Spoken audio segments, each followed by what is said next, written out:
Welcome to Solvetic, your channel to always learn technology easily.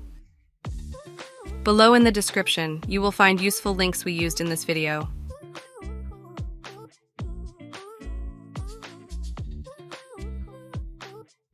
Today in Solvetic, we will see how to save audio in Instagram Reels new update. We start by opening Instagram and we go to the Instagram Reel that interests us. Next, we are going to click on the name of the audio that we want to save, and which is usually at the bottom. After that, we are going to save the audio using the icon that we see at the top.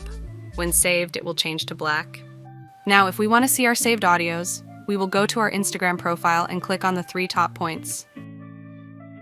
Afterwards, we are going to enter saved and then the audio category.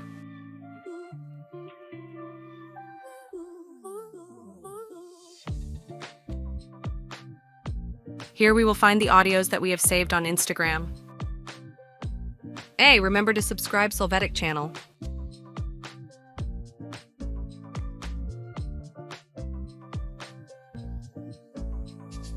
We hope it has been helpful for you. Here are links to watch more videos of your interest and subscribe to the Solvetic channel. Thank you.